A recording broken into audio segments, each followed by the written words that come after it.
Hi, this is my explanation of critical and minimum volume fraction of fibers by Timothy Young in under 2 minutes. Let's start.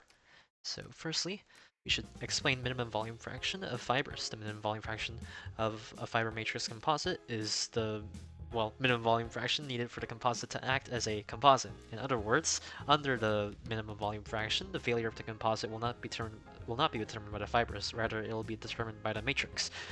And when you're under the minimum volume fraction, there's simply not enough fiber content, so when your fibers do break, the matrix is still able to plastically deform and hold parts of the load, and thus your matrix ultimate tensile strength becomes the criteria for failure.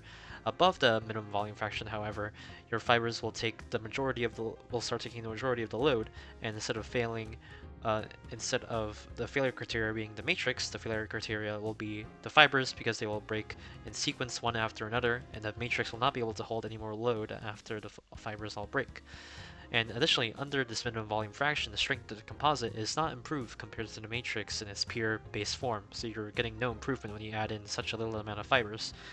Next is the critical volume fraction of fibers.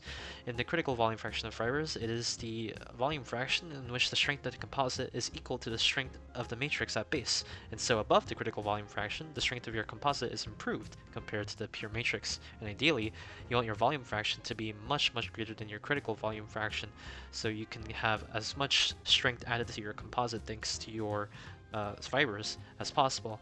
And you do not want to be below minimum volume fraction, because not only are you having no improvement in strength compared to your base matrix, you're also having your failure criteria be dependent on the matrix and not the fibers, and thus your composite does not act like a composite where the load is being taken by the fibers and your failure is being determined by your fibers.